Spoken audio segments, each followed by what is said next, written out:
সবকিছু চাইলেই পাওয়া যায় না।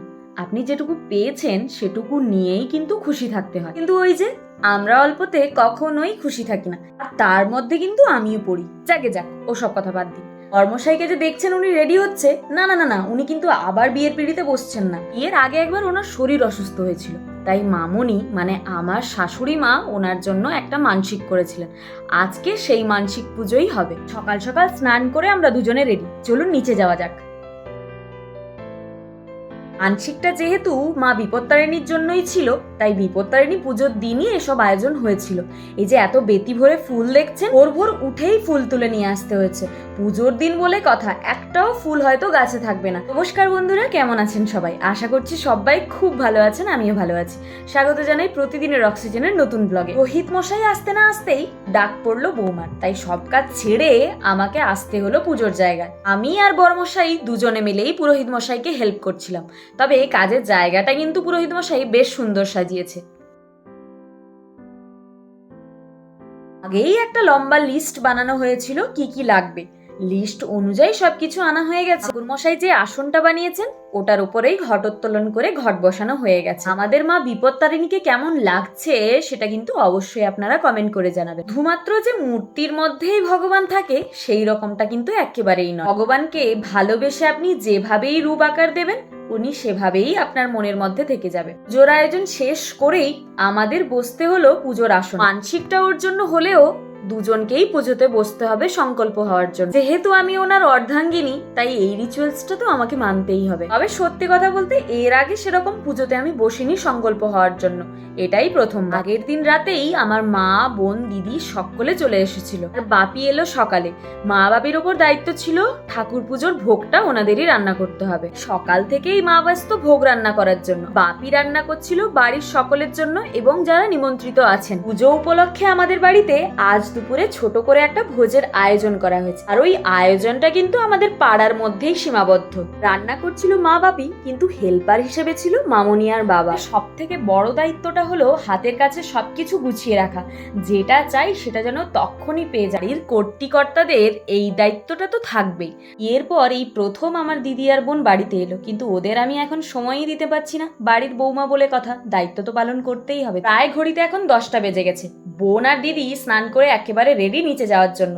বোন আবার দিদির গলার হারটা পরে বলছে আমাকে ভালো লাগছে না, কিন্তু গলার হারটা বেশ সুন্দর। যেটা শেষ হলেই আজকে ওরা আবার রওনা দেবে ওদের কাজের জায়গায়। এই ব্রত নিয়ে অনেক মজার ঘটনা আমার জীবনে আছে জানেন। তখন ছোট ছিলাম, এই ব্রত রাখার জন্য আমি পাগল হয়ে যেতাম। যেদিন শিবরাত্রি ব্রত হতো সেদিন আমি ব্রত রাখবই। 10টা পর্যন্ত না খেয়ে থাকতাম। এমনই পেটুক ছিলাম, 10টার পর কিভাবে যে আমি খেয়ে নিতাম সেটাই আমি বুঝতে পারতাম না। খাওয়ার পর আমার মনে পড়তো আরে যা, আজকে যে আমার ব্রত আছে। তখন আবার কান্নাকাটি করে বাড়ি মাথায় তুলতাম। এইরকম প্রায় 2 বছর হয়েছে আমার সঙ্গে। তারপর আমি সিরিয়াসলি ব্রত রাখা শুরু করেছিলাম এবং বছরে প্রায় 4-5টা ব্রত হয়েই যেত। যখন পড়তে গেলাম তারপর থেকে সবকিছুই ছেড়ে দিয়েছিলাম, শুধু শিবরাত্রি ব্রতটাই করি। এখন ডিউটি আওয়ার্সে খেয়ে সবসময় থাকতে হয়, এই এখন আর না খেয়ে থাকার অভ্যেসটা বেশি নেই। ব্রত করলে একটু কষ্ট তো হয়, তবে সবকিছু নির্ভর করে মনের ওপর। আপনি যদি মন থেকে মেনে নেন তাহলেই আপনি পারবেন। আমাকে দায়িত্ব দেওয়া হয়েছিল পুরো বাড়িটাতে শান্তির জল ছেটানোর জন্য। আর এদিকে আমার বোন থাকলে সেখানে কমেডি হবে না, হাসি হবে না, ঠাট্টা হবে না, সেটা তো হতেই পারে। পরে নিজেকে যখন আয়নায় দেখি একেবারেই চিনতে পারছিলাম না। মনে হচ্ছিল মা কালী যেন আমার সামনেই দাঁড়িয়ে আছে। আজকের মেনুতে কিন্তু অনেক কিছুই আছে। প্রথম থেকে শুরু করি। পিঠে, মিষ্টি, তারপরে ছোলা সেদ্ধ, পালো, সুজি, লুচি, 13 রকমের ফল। এটা হলো শুকনোর ওপরে। এবার মেন মেনুতে আসা যাক। ডাল, কুমড়োর ঘন্ট, শুক্তো, পনিরের তরকারি, পটল আলুর তরকারি, কাবুল চানার তরকারি, সঙ্গে দই মিষ্টি, পায়েস। পুজো জিনিসটা কিন্তু পুরোটাই নির্ভর করে ধৈর্য এবং নিষ্ঠার ওপর। এই মানুষটিকে যে দেখছেন ইনি হলেন এই বংশের পুরোহিত। ওনার বয়স হচ্ছে 85 বছর। তাও আজ সারাটা দিন উনি উপোস করে এই পুজোটা করছেন। সকাল 8টা থেকে শুরু করেছেন, শেষ হয়েছে রাত 10টা।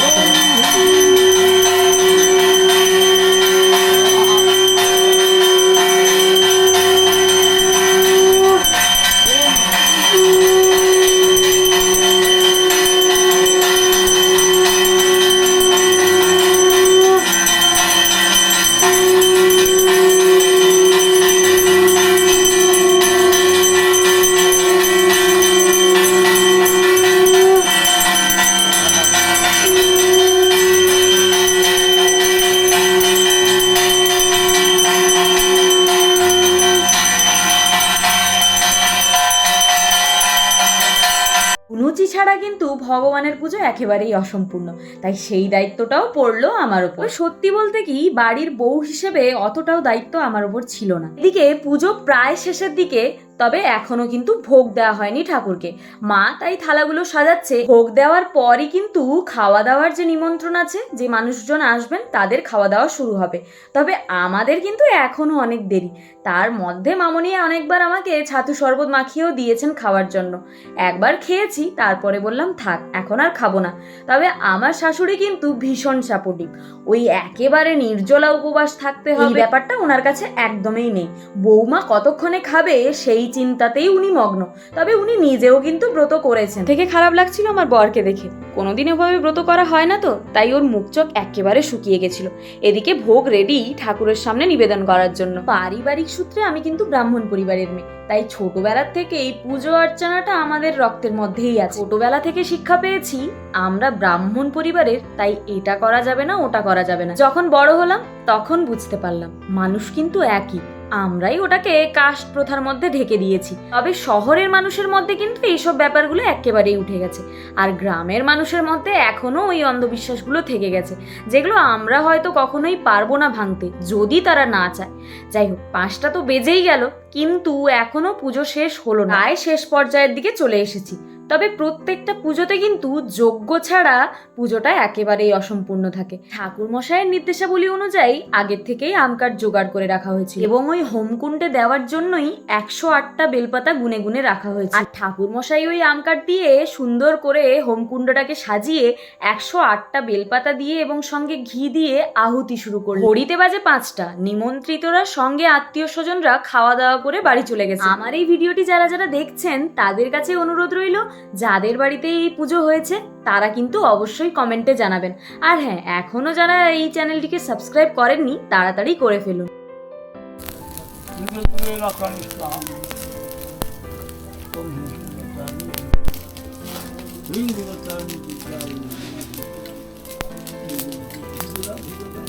কোথায় এতে দিয়ে দেবো? ঘিতে দিয়ে দেবো?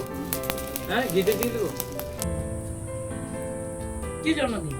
রাখার জন্য, প্রয়োজনের জন্য। হ্যাঁ সেটা অবশ্যই। সেটা তুমি ধরো। আসো আসো, উঠে আসো, উঠে আসো, দুজন উঠে আসো।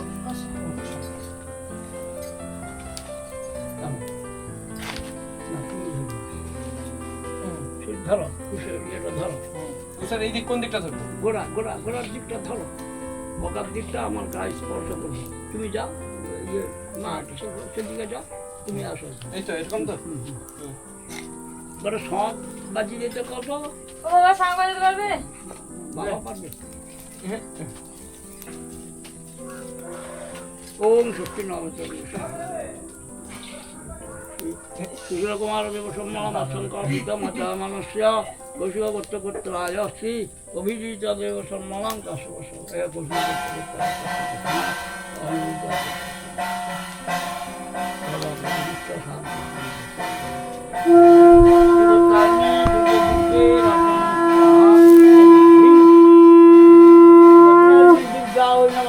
ওম ক্ষমা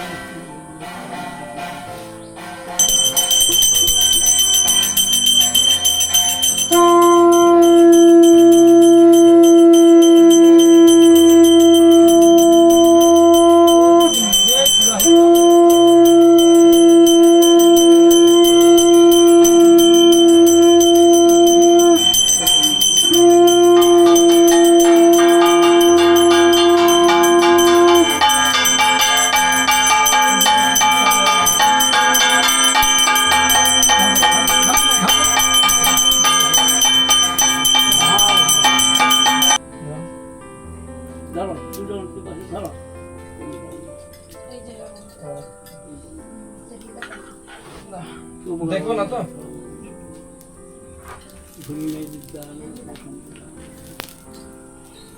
ওম বিষ্ণায় ওম নমো নারায়ণায় ওম সম্প্রদানায় ওম বিষ্ণায় ওম গুরুত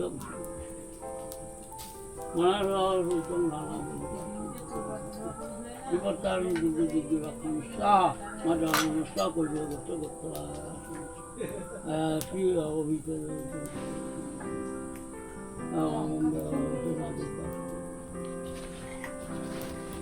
হ্যালো কোনটি রে আইস বুঝে হ্যাঁ হ্যাঁ হ্যাঁ 5:30 দেখো কটা বাজে 5টা চলছে না এটা কি করে বলছি আমি এখন করি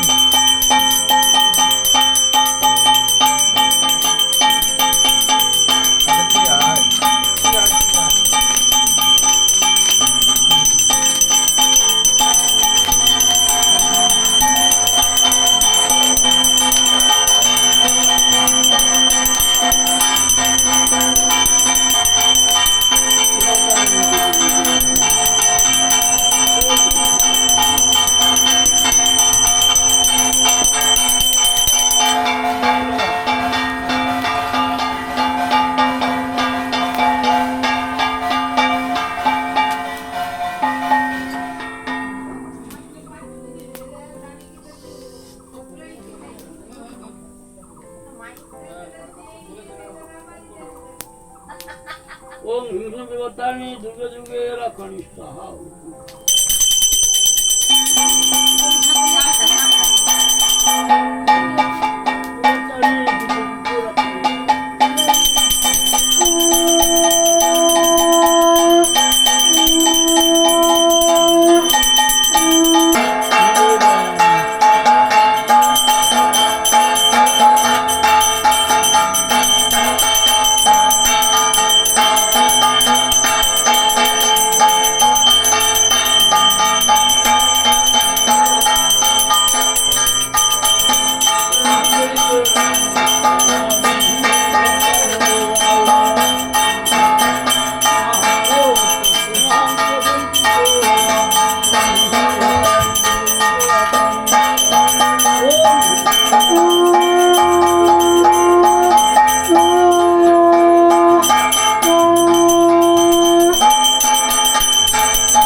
অঞ্জলিটা দিয়ে কাটিয়ে আছে